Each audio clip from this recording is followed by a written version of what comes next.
Welcome to the King Obed Podcast, where we bring you conversations that empower, motivate, and inspire.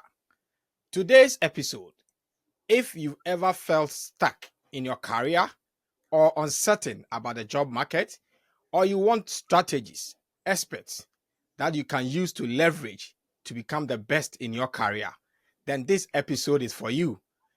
On today's episode, we have a phenomenal guest. Her name is Emily Kapit, who has been helping many professionals across the globe to align themselves and to build career resilience in their respective professions. She is doing so well in the space, a career strategist, a career resilient expert, and a 3 times master resume writer. She is Emily. Emily, welcome to the King Obed Podcast. Thank you so much for having me. I really appreciate it. And I'm looking forward to a great conversation. Great. You've been doing this work for how long? I have been running the business for over 15 years. Okay. So you started Refresh Your Step. I did. I started Refresh Your Step several years ago and have been growing it ever since. Okay.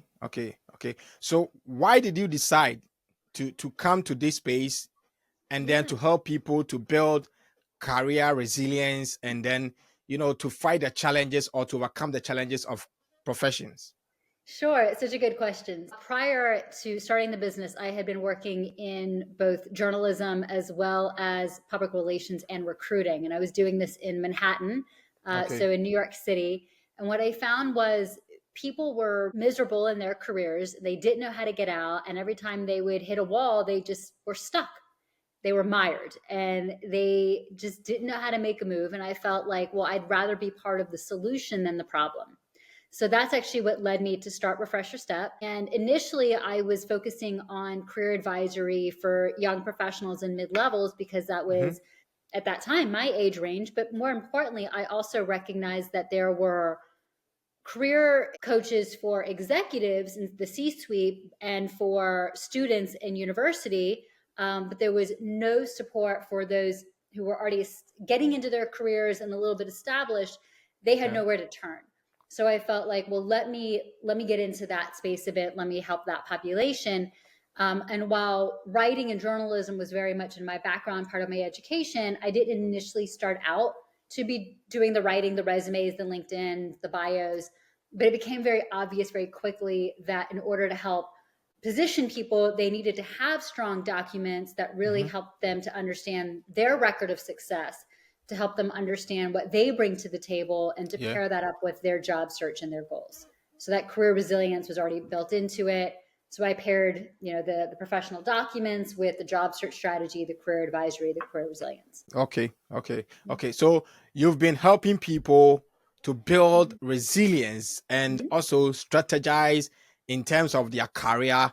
And then what do you think are some of the challenges of building a successful career? I mean, sometimes I think the challenges are industry change. I mean, that's huge. And that's obviously industry dependent, but being able to stay on top of what's happening in your industry. I think for some people, it's also a challenge to build relationships, because in order to actually advance your industry or advance your career in whatever sector you're in, having those relationships, having mentors, having good relationships cross-functionally. Some people, that's very innate for them. They're able to do that. Others struggle with that, but not having those relationships to help advance you and make introductions and help you along the way, that holds people back. So that's a major struggle. And I think another thing is people getting so focused on their day-to-day that they forget to keep track of what is it that I'm good at? What is it that I'm successful with? And what do I want to do more of? So they forget to do that checking in with themselves, and they are very much stuck in the mud and not able to move forward when they're not taking that periodic step back and thinking through, what have I been doing well? What do I want to do more of? Who's in my world to help me make those moves? What do I not want to do again? What do I want to leave behind? So not having that team of support is very much holding people back versus having that around you, having that team to help you advance your career, help you to see what's working, not working. That actually helps people move ahead. So I think industry change and not taking time to recognize what you're doing and doing well, not having those relationships, that holds people back. Making those tweaks, that pushes people forward. Okay. So all come together. Is that the reason why you try to develop this, let's say, phenomenal thing called capitalize, where The or capitalize methodology? process. Yeah, Yeah. yeah. The methodology Yeah. process you were using to enhance these people or help them to Yes. re-strategize their career path. That's exactly right. So the capitalize process, and that's a little bit of a pun on my last name, Kapit. So the Yeah. capitalize process is very much there to help people, regardless of where they are in the career, regardless of the industry, regardless of what's happening. Mm-hmm. It's let's take a step back. Let's think through what kind of roles are you thinking about? Who's in your network that can be helpful for you? What are some of the obstacles that you're sort of up against industry wise or personally? Yeah. And then most importantly, what is that record of success? Because the documents, the job search strategy, the interview prep negotiations, all very, very dependent on that record of success. So establishing that, what have you done? What's been your impact? Plays into the next step. So the capitalized process takes all of those elements into consideration, Mm-hmm. and allows us to understand paths forward and gain clarity, and plan out who is going to be that team of support. Where are you taking your job search? How are you preparing for interviews and informational discussions? And then how are the documents, the resume, the LinkedIn, a bio if we need it? How are those positioning you in order to break in for the interviews, positioning you to stand out as a candidate, positioning you for negotiation. So it really sort of encapsulates all of that to prepare people for the next phase, and then builds out that career resilience so they can continue moving up. Okay. So since you initiated this methodology, what has Mm-hmm. been the success rate with the people you help and then or the people you Sure. coach in terms of finding a proper career path and then Yeah. re-strategizing? So it is, I would say it's a very high success rate. Like, do we track specific numbers?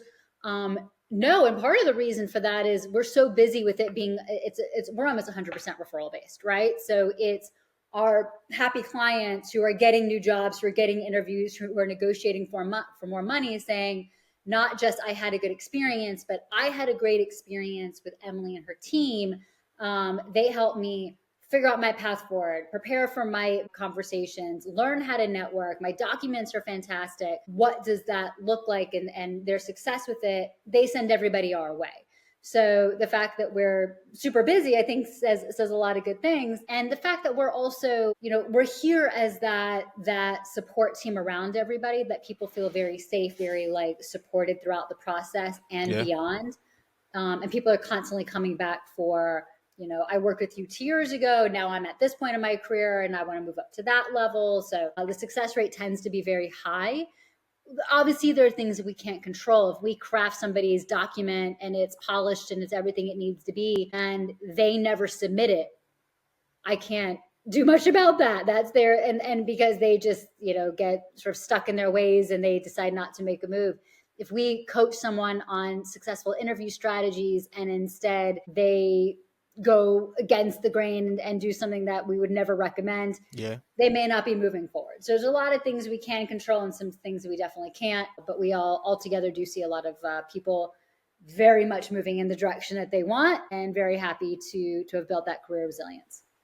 Great, great. So it means that yes, these processes are gaining results or are getting results for you and the people you come in contact with. So do you think that for all of us who are in at different stages of our career, do Yeah. we need a career strategist and a career resilience expert like yourself? Is it necessary to chat? I mean, I think it's one of those things where, like, could I do my own taxes? Sure. Do I want to? Not really. That's why I have an accountant, right?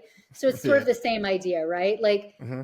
yeah, most people could do their own resumes and think about their own networking and prepare for interviews. Yeah. But to have someone who is objective, but like a professional in this space to help give you guidance and be a sounding board and make sure those documents are exactly what they need to be, like better to have a professional as part of your support team to help break down walls and barriers to help you move forward. And so, I love when I've got a younger professional who's just about to graduate college and saying to me, oh my God, my career center is not helpful. I'm coming to you. And we actually just had that client yesterday, right? So that's on top of my mind, saying, I'm so glad I have you in my corner to help move me forward. But the same theory is going to apply to those who are mid-levels, to those who are C-suite, to those who are looking for board positions, right? People who are just saying, this is where I am at. This is what I'm trying to get to. Help me strategize. What am I thinking of? What am I not thinking of? What are some things that are definitely holding me back? And how can I break through all of these barriers to move forward? I think it's for everybody, regardless of industry, regardless of level, make sure you've got people in your corner who can help you actually make that move. Okay, so you help people, you coach people in order to align themselves with the career path that they are charting and day gain in, day out. clarification and know who is going to be opening doors for you and good connections for you, and knowing how to prepare for informational discussions and strategies for negotiations. It's all of these things, because I think what some people forget is that your resume and your LinkedIn and your job search and your network, these are actually not silos. These are heavily connected. And a lot of people see them as very independent from one another, even though to me it's like automatic. They're so super intertwined. But once we help people view things a little bit differently, then all of a sudden they're like, oh yeah, I probably should tap my own alumni network, and I should think about who I should really reach out to, and what are some of the target companies, and who do I know at these places, and how do I get my resume in the front door, and what do I want to be doing more of? All of these things are so connected. So to have somebody in your corner saying, let's look at this differently, it helps to move the needle that much further faster, but in a much more strategic way. Okay, so there's a clear difference between resume and CV, right? Yes. So yes and no, I would say. Outside the US, a resume and a CV are typically that's an interchangeable term. In the United States, where I am, a resume tends to be more corporate, traditional document for someone who's in marketing or law or technology or finance, versus a CV that's going to be more for the academic route, the medical route, the research. And in the federal government space, they tend to have something more similar to a CV. It's just a much denser document. So they are not interchangeable in the US, but outside the US, they typically are. So we know the difference when we're talking to people, what they're looking for and what they need. But the majority of clients, not all, but the majority of clients are US based for us. And so we are typically talking about two separate needs based on their industry. Okay, so regardless of wherever you find yourself, so CV or curriculum vitae and then resume are not the same. They're not the same, typically. They're not the same. Not in the US. A CV. Not in the US. I'm sorry? Not in the US. In the US, they are not the same. They are not the same. It is not an interchangeable term. If you need a CV in the US, you are in academia. You're somewhere in research. You're somewhere at a university. You're doing something that's probably a little bit more on the healthcare science side, versus being more corporate traditional, where you're working for an industry in some capacity. And again, in the federal space, with the government space, they tend to have a much denser document that's closer to a CV, where it's everything. I mean, it's every job you've ever had. It's every presentation, every conference, everything you've ever done. And a resume is a much more abridged version of that is speaking to most recently, most relevant. This is what I've done. This is my track record of success. Both documents, whether it's a resume or a CV, and of course you're going to include LinkedIn in this as well, all of these documents need to speak to not just what I've done, like a laundry list, so much as what has been my impact points, what's been my record of success to really position me as a superior candidate. So regardless, you do want to make sure that it's framed in that way, but how much detail you include is going to be specific to, do we need a CV because it's more academic or research based, or in the federal space, the government, versus are we going to be a little bit more abridged and selective and on the industry side, because those documents tend to be max 2, maybe 3 pages if you're a C-suite executive. So therein lies the difference. It's really industry wise and how much detail we're including. A little bit different outside the US, but all the same. You start to see in Europe and Australia, you're starting to see the trend be much more towards what the US does in terms of those documents. Yeah. And LinkedIn across the board, it's going to be one set of algorithms dictates basically for everybody. Okay. So in trying to locate or find jobs, now jobs are becoming so difficult to get now. And so Yeah. in such a competitive world, Yeah. how would my resume stand out? What to make me more Yeah. competitive if I present myself as against my other colleagues? What to make Sure. my resume stand out? That's a great question. And it's very easy to answer. I will tell you that, because regardless of format, and there's a million different ways you can set up a resume in terms of format, Mhm. but you need to focus on content. Okay. The format takes care of itself. There's certain things that go into it to make sure it's readable by applicant tracking systems and AI and all that. The content, though, is what matters. Because if your content is a laundry list of responsibilities and basically sounds like a job description, Mhm. your documents are going absolutely nowhere. You have not distinguished yourself as an exceptional candidate. Mhm. What we want to do, and we want to make sure, is the backbone of your documents, your job search strategy, your conversations, whatever they might be. It's what is that record of success? How have you made a difference throughout your career, regardless of what you've done, regardless of industry? And it's not just numbers. It's not just how have you saved the company money? How have you generated this amount of revenue? It's not just about that. It's various ways that you have been impactful. And once you can distinguish that, once you can integrate that into the documents and your conversations, interviews, negotiations, once that is a key aspect and you have really honed in on it, you have done yourself the biggest service, and you will be that much more prepared as a candidate. You are distinguished, you are the more superior candidate, very much stands out, and the majority of people aren't doing that.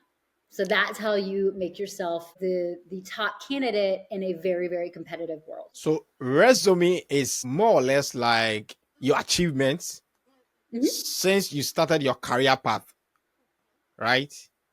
Yes. And what earlier in your career, we're going to condense that down a bit, because if you've been working in at all for 10, 12, 15, 20 years, Yeah. then what you did earlier in your career is typically going to be a little bit less relevant. So we want to have more of the real estate on the document towards the top, more devoted to what you're doing now. That's going to take up more space. We might have an earlier career experience section that's abridged, but to establish that record of success, we might still have a few key wins, but the majority is going to be for the more recent relevant work, just because that's obviously more recent and therefore more relevant. But it is going to be a document that reflects that pattern of excellence throughout your career. Okay. Okay. Yeah. Okay. So when we are writing resumes, we should always look at the more recent things we've done, the achievements that we've done, which aligns with our careers and everything that we have done in that space of time. Correct. And I know for a lot of people, the question then becomes, well, hey, I'm looking to switch industries. I've been in marketing my whole career, but now I want to go, do project management, or Yeah. I'm in law and I've worked for a firm, but now I want to go in-house. So how do I make that transition? It's a totally different skill set. And so, I have all of my success in, marketing, all of my success working for a firm as a lawyer, but how do I transition to over these things? So in that case, that record of success is even more important, because you're still trying to show, hey, wherever I go, whatever I do, I'm the X factor. I do a fantastic job. And that's when it's even more important to have somebody on your side really providing that guidance for you to help say, hey, these are the tangential skill sets that are transferable. So let's make sure we're speaking to that in the documents, the resume, the LinkedIn, a bio if you need it, and preparing you to show those transferable skill sets into, in interviews and conversations, so people can more easily see, okay, if I hire him to go from here to there, he will be an immediate asset. I can see how he would be a great fit over here. That skill set's going to immediately come into. Okay. Okay. So we need to get things right on our resume to make sure that yes, we are telling the actual story to the employers. Correct. Correct. And what they want to see, it's a story. You're trying to tell that career story, but you're framing it as a record of success, whether you're staying in your own lane in your career or you're looking to make somewhat of a transition. Okay.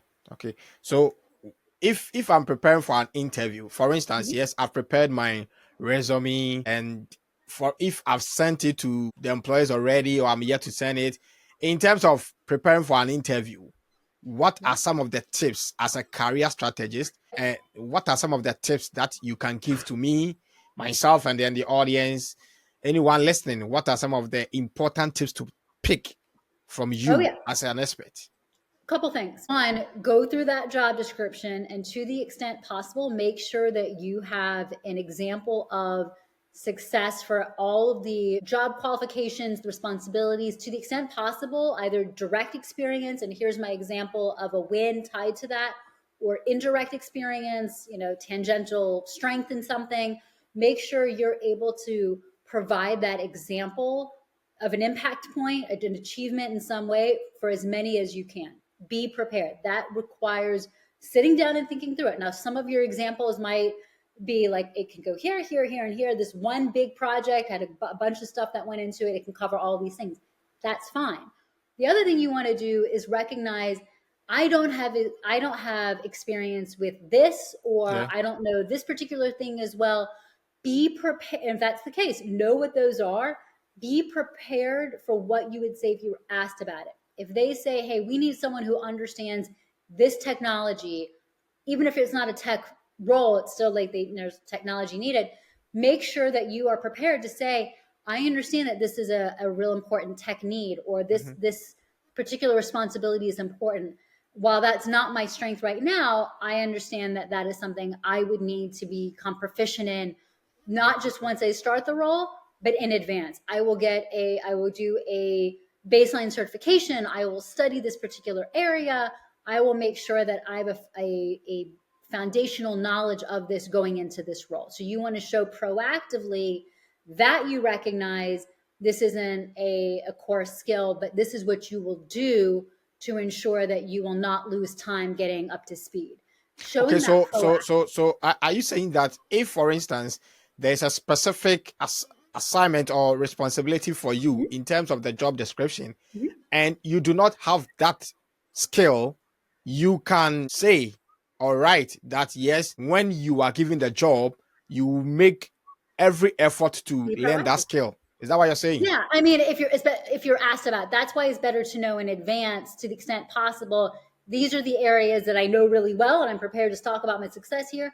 Here are a few things that I'm not as strong in. I don't have as much familiarity with. If I'm asked about it, here's what I would say. Here's how I would proactively approach this to show that I am very serious about being an immediate asset in this role. So it's being prepared. And then the other thing I would do is do your due diligence about that company in terms of what the latest news is about them, what's coming up, what they have done in the last few years, what is in the pipeline for that company, not necessarily related just to the department you might be joining, but overall. First of all, because that might impact your department, right? Like if you're on the marketing side, but there's news that they might be acquired by another company, that might impact the marketing that would come out of that company. It doesn't necessarily impact you because you're not dealing with the finances and the legal piece, but know what's coming out about that company, know what changes are,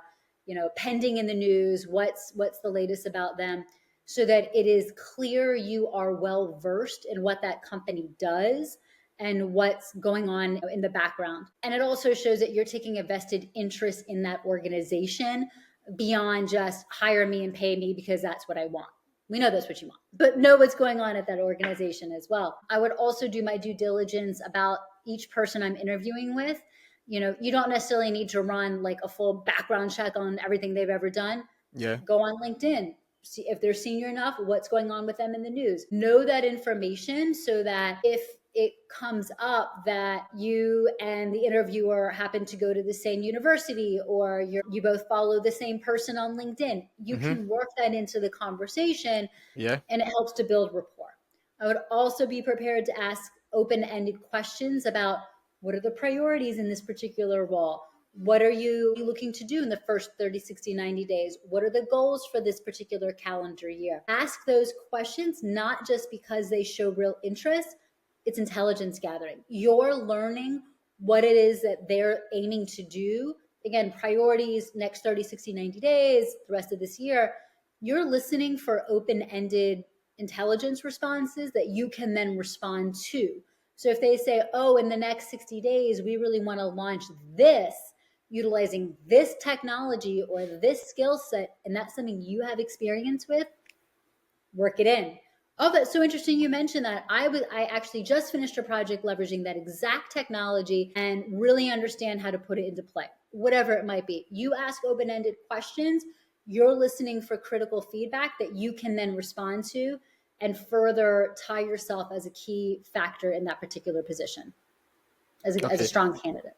Okay. These are good tips. So if I'm not successful in an interview, what should I do? If you're not like if you are seeing that you're interviewing and not getting offers.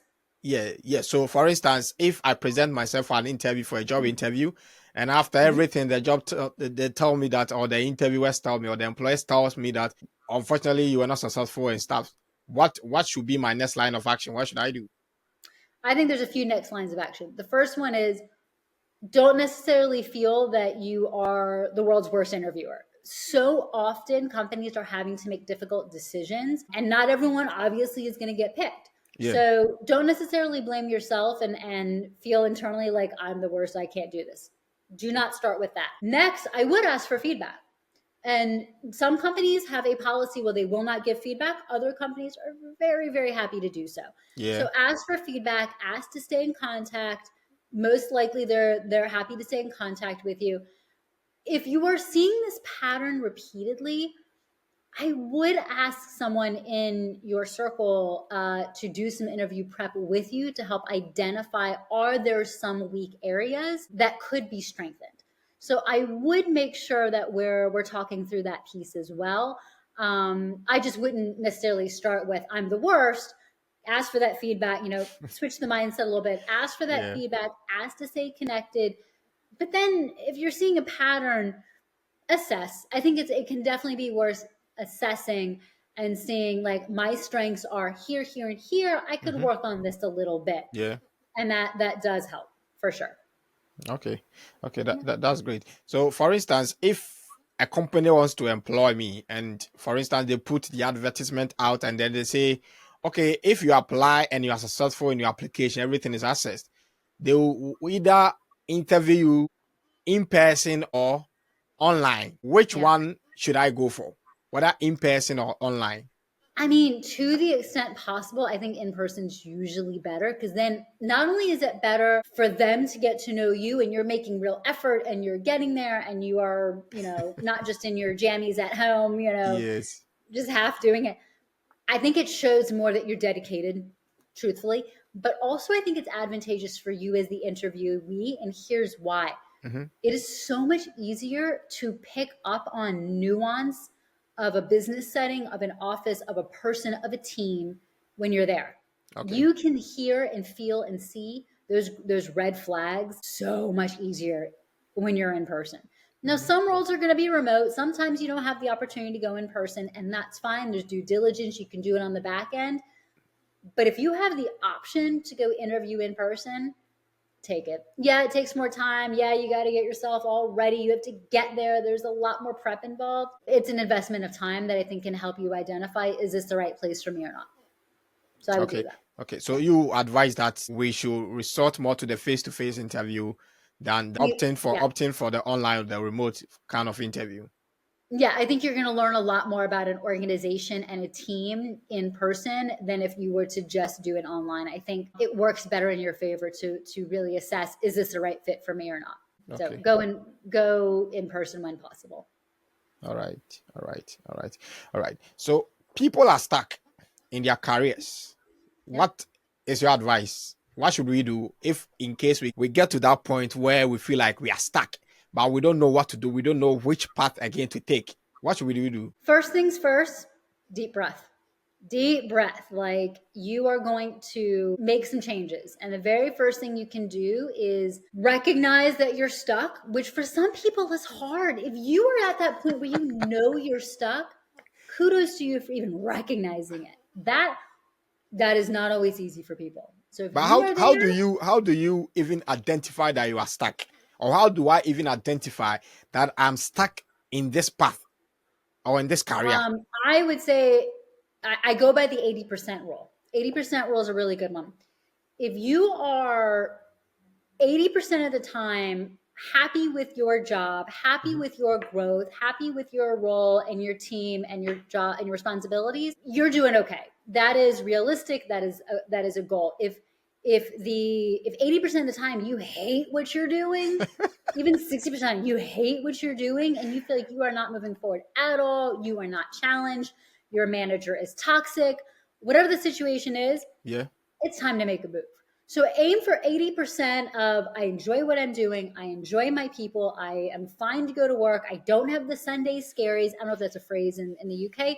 The Sunday scaries referring to, it's Sunday, I have to go to work tomorrow.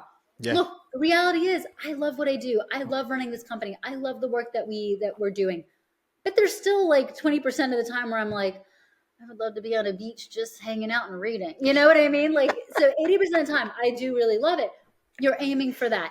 Yeah. If you feel like you're not progressing and it's miserable and everything is just awful, it's time to make a move. And recognize that. And sometimes the best thing you can do is just take a break, go on vacation, check in with yourself. Where am I going? What am I doing? What is the next step in my career? Do I have a plan? Knowing if you have a 1, 3, 5-year plan, do you have to stick to it to a T? No. But do you have a plan? Do you see yourself moving forward with this company? Do you see that you've hit a limit with this company and you can't go anywhere else? Are your documents up to date? Are you prepared? If someone comes to you tomorrow and says, I've got a perfect job for you, are you ready to go and interview? No? You know what's holding you back quite possibly? The lack of preparedness in your own documents, the lack of preparedness with your network. So you need to always, to the extent possible, keep those documents updated. Make sure you've got mentors in your space. See what's happening in your industry. What is the latest with your company, and do you need to be thoughtful about what's happening there? Yeah. Be objectively realistic about what's happening in your world in order to stay on top of next steps in your career. I get it. It's tough with a job, and for so many of us, family, and having to be, worry about kids and aging family members, and you're just running around. I mean, I get it. I got, not much time before my own kids come home. So I know how that goes, but having periodic check-ins with yourself, having a team of support around you. And I'm not just saying somebody like myself and my team, I mean like your own board of mentors, right? Who are the people in your world who can help you recognize, have you made a move recently? Have you been at the same company, but not moved up at all for 15 years? It really seems like you're stuck. Let's make some hard decisions. Let's start talking through what 2025 is going to mean for you and beyond, right? So starting to get unstuck by being objectively realistic with yourself and having people around you to strategize on how to move forward. Keep those documents updated, because if somebody comes to you for a great opportunity and they're not updated, you might very well miss out. These are steps that you can do along the way that keep you moving forward, and also having a strong network in your favor. Job searches do not happen well if you were just applying to roles online in your jammies at 2 a.m. Yeah. Successful job searches and moves, those happen because of your network, because you've got people in your space who are looking out for you, that you're checking in with them, that they know potentially you're looking to make a move, and they're advocating for you as you're advocating for them. That was a lot in that response, and I recognize that. Yes. So I'm happy to dig deeper anywhere you want. Wow. So we should take time. We should analyze the situation. we should accept the fact that we are stuck and try to get remedies, have people within our circle in order to, talk to them, find ways and means to make sure that you are getting yourself together. And yes, and if you are not okay with the job, then it means that you need to finally quit the job. Yeah. And I know it can be scary to recognize you're not moving forward, but the scarier thing is to look back and realize you never moved forward. Yes. Right? Yes. So be realistic with yourself, be honest, be prepared, and be graceful with yourself. Give yourself that space and grace to be able to say, this is ideally and realistically what I can do right now in terms of having conversations, getting my documents updated, looking for roles. But this is how I can be strategic with it. So give yourself the space and grace to know what your limits are right now and make a plan and work the plan. Okay. So if for instance, it gets to that point where maybe I find myself in a particular field or area and I am not given the chance to progress, like career progression, what should I do? Should I quit? No, not necessarily. Because quitting without having, first of all, without having a backup plan right then, without having conversations, without having updated documents, and without having a network working in your favor, you've done yourself a disservice, right? It's okay. So we shouldn't quit straight away. If I find out that the job I'm in is not giving me that level of leverage of improving myself, progressing through the ranks to become like, from A to B to level, C. Yeah. Right. Well, first of all, I would, to the extent possible, sit down with management and say, listen, I've been here for X number of years. I've definitely learned a lot. Where do you see the next phase of my career going? And if you have a manager who is open and realistic and wants to see you grow there, have that conversation with them, see what and then put a plan in place. Well, I see myself, adding, team members under me where I can start to grow my management skills. And I'd like to challenge myself to do more in this space. I'd like to, this has been an area that I've done for many years. I like to move more in this direction. If you are vocalizing that and your manager is like, let's see how we can make that happen, you're getting back in the driver's seat of your career. Okay. Whereas if you have a manager who's like, no, I don't want to do any of that for you. No, you're going to stay doing exactly what I want you to do because it makes my life easier. Or they don't say it in that many words, but that's the impression you get. You're still going to get yourself back in the driver's seat of your career. You're just going to do it behind the scenes. We hear this all the time. My manager is toxic. My manager won't let me move anywhere. My manager takes ownership of every success that I have, but they twiddle their thumbs all day and they're just on Instagram, whatever it is. But you take the time to start getting your documents ready. You are starting to reach out to your network. You're starting to target particular companies and having informational discussions. You're taking your power back. So try at least to sit down with your management and find out what your options are and if they're going to help support you in your success. If they are, great. Still get your documents updated. Always have that ready to go. If you do not really find that you are being supported at that particular organization and in that role by that manager and nothing's going to change there, start doing more on the back end. You will start to see if you are strategic, even if you're just having one targeted networking conversation a week, you are moving the needle further, faster, just by doing that without overwhelming yourself. But start out with having that conversation to see, can I really stay here and grow, or is that not an option for me? Start with that. Do you advocate for career switches? If I want to switch a career or switch my career to a different kind of... we see it all the time. I think there's a spectrum, right? So sometimes it's, and I used this example earlier. I'm a lawyer or I think in the UK you call it a solicitor. Yeah, solicitor. Solicitor. I've been at a firm for 15 years and I'm bored and I want to go in-house. So that's a career switch, right? But you're still staying in law versus like I've been in technology software development for 15 years and now I want to be a marine biologist. that's another kind of career switch. That's a much bigger career switch, right? So depending on how big that switch is really going to be determined by realistically what makes sense for you. If you have to go back to school, can you still maintain like your lifestyle? Do you have a spouse that's still working and there's not going to be a major change in your finances? You have to think through those things.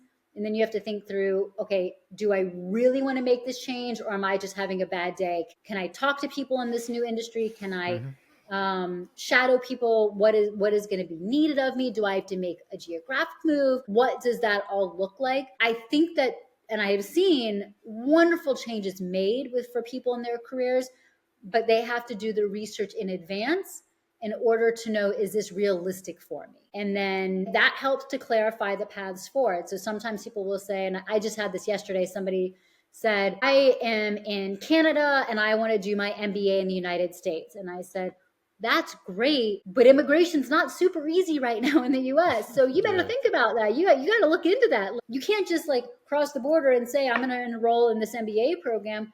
There's a whole slew of things that are going to have to happen, and it may not be as easy as it was. So like you have to think through the logistics a bit, but if it's doable and you do your due diligence and you are ready to go, absolutely wonderful transition to make, especially if it's in your best interest and you feel like this is going to fulfill you for the remainder of your working time.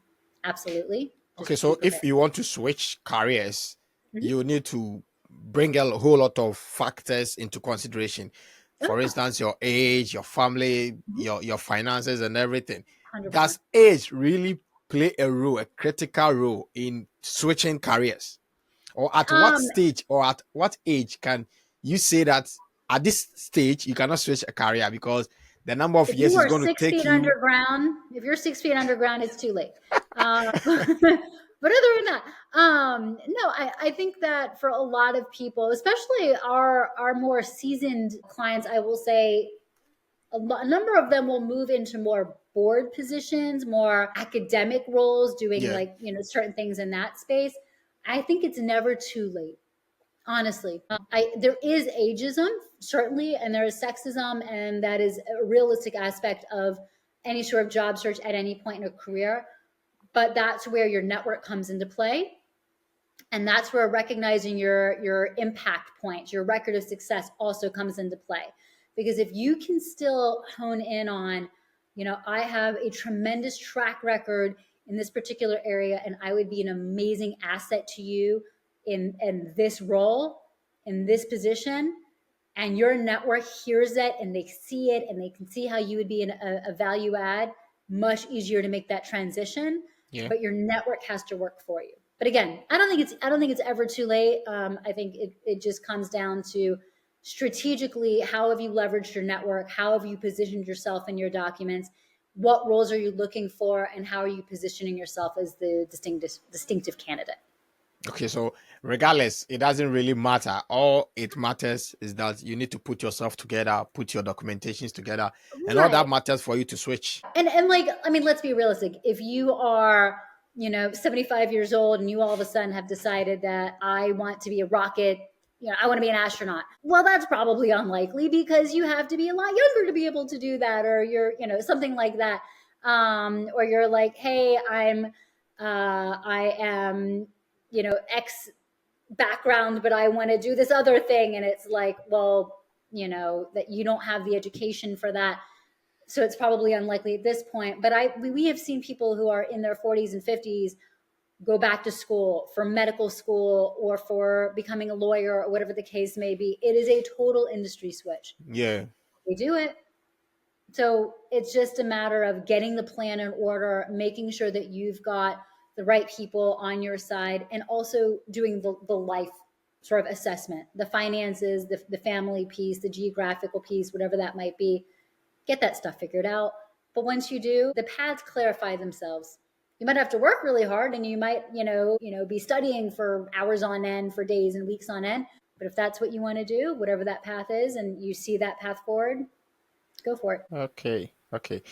So as a career resilience expert in an age where, there is an automation, or there's automation there's industry shift, and sometimes, like a whole lot of layoffs and stuff. How should we build resilience? That was this. How should we handle the challenges of this? Because Yeah. if we are laid off from work, how do we deal with those challenges? So I would always have a backup plan. I would also continue knowing and being thoughtful about how is automation impacting my world, right? How is this actually, and how can I, rather than let it take over my job, how can I leverage AI? How can I leverage automation to make my work even better? How can I advance myself to a point in my career where automation is a benefit, Yeah. but I am so strategic and I am such a part of this industry and I'm such an industry expert that they need me. So how do you become so integral that AI can't take over what you do? So, I mean, it really is working with technology, Yeah. working with the automation piece and knowing how do I stay a step ahead of it so that it's a benefit to me, but I am the strategic person needed to leverage it, to implement it, and to be steps ahead of it, in whatever capacity for my industry. But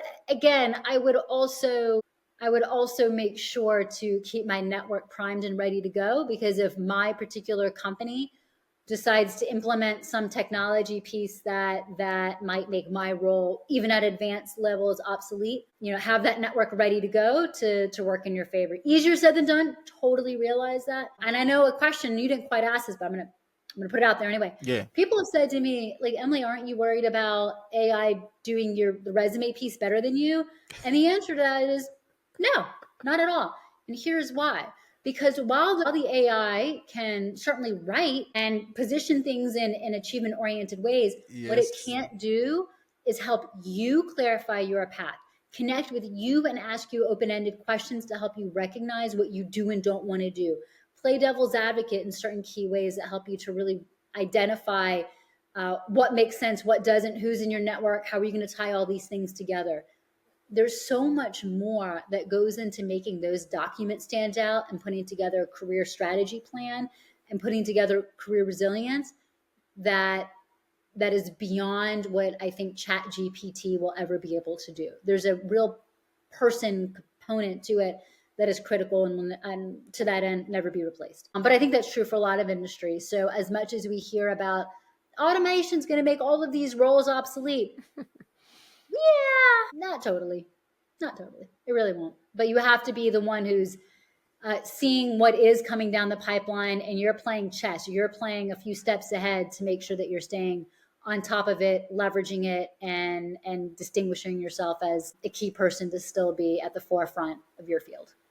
Okay, so now which industries are thriving per your experiences, the number of years you've been doing this job, trying to help people to strategize their careers and build resilience, and Yeah. which industries are thriving now?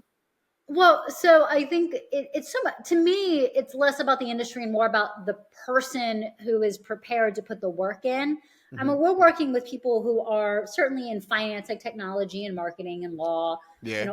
human resources, all of this. Like, we work with all of those people, but there are people in all industries who are ready to commit to, how am I going to be better? How am I going to be strategic in my plan Yeah. for my career? How am I going to grow? And there are people in those industries who might work right next to them who have no interest whatsoever in being strategic. Mm-hmm. So it's really more about you as a person being prepared to put the work in to recognize, where am I looking to go? How am I looking to get there? What is that record of success? And what is my network looking like that can help me make these moves? So some people are ready to do that and prepared to put that work in, and that it crosses industries, crosses oceans. It's across all levels as well, and other people aren't. So that's really the key factor, right? Yeah. And so those people are the ones who are getting ahead. And also, and I think this is a critical thing, those are the ones who are recognizing their limitations. They're surrounding themselves with people who will challenge them to do better. And they're also doing a really good job of learning how to manage people with empathy, and to approach, even if it's not a management relationship, to approach others from a place of emotional intelligence. How am I working with you? How are we connecting? How are we understanding each other? and how can we better communicate to get the job done. Yeah. And that is across all levels and industries. Okay. So you've worked with countless, number of professionals since you started this job. Yeah. What has been some of your, success stories since you started this job, and then how you've I been? mean, the ones that stand out, the client who was working a mid-level job and went through the process with us. And one of the key things, and this person was in technology, we've worked with him many times over the last decade, Yeah. in technology, fintech specifically, so financial technology. One of the things he said to me was, why did you put into my resume that I have a black belt in Taekwondo? And I was like, well, because you told us that. So we put it in as a differentiator. He's like, but my friend saw it and said that was the stupidest thing to include in my resume. And I'm like, keep it in. Go through the interview process. Let me know what happens. I'm not kidding. That guy called, and this was when we had originally worked together. Mm-hmm. He called me not 2 weeks later and he said, my God, I just interviewed for this role that I didn't even think I was qualified for. Turns out the interviewer's son wants to get into Taekwondo. We had a whole conversation just about that Mm-hmm. and martial arts in general. And it was all because it was in the resume. He got the job. He succeeded in that job, kept growing, promotion. He's since left and gone to another fintech company. And he strongly to this day believes that having that in there helped build rapport to differentiate him for that role. That was huge. And the guy started making much more money because he was in a role that was challenging to him, Yeah. he had a really good relationship with his manager, and it started to play into his growth. And it was definitely tied in some way to having that in there. So that was an interesting one. We've had several clients who have, been targeting specific companies, couldn't get in there, couldn't break through. We worked some strategies, we worked some magic, we optimized how they were targeting their network. All of a sudden, they had interviews for their dream jobs, their dream companies. They were able to negotiate $40,000, $60,000, $80,000 more that they were, above and beyond what they were ever going to expect at that level. I think the funniest one that I've seen to date was I had a client who he was in HR, and he said, hey, one thing that I really want to include on my resume is that I raise prize winning llamas. And that was one of those, like, you just stop moments. Like, I'm sorry, did you say llamas? Like, really? Like, llamas? And I said to him, like, I'm cool to include it, but anything on that resume is fodder for a question. Okay. So I am interviewing you and I say, cool, you raise prize winning llamas. What's the relevance?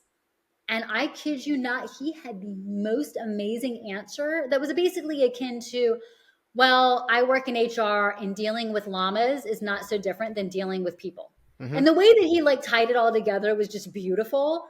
But I'm like, that is the best thing I think I've ever seen included in a resume. I was like, prize winning llamas. Okay. But I guarantee you it built rapport. I guarantee you he was memorable to people beyond just me because that was so unique and so different. But yeah, that was just a funny story. But a lot of times it's, helping people negotiate for more money, helping people to recognize their value in different ways and really bring it to the table and to, get roles that they hadn't previously not even dreamed of. But once they're able to see that record of success, that resilience is just built right in. That confidence skyrockets in ways that reverberates throughout their job search for years to come. Wow. So I see it over and over. Wow.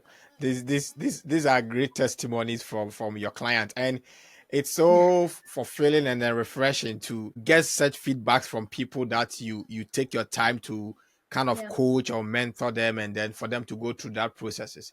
So to you, what will be like when we say like a successful career? What will a successful career mean to you? What does it actually mean when we say this guy has a successful career at the end of the day? Yeah.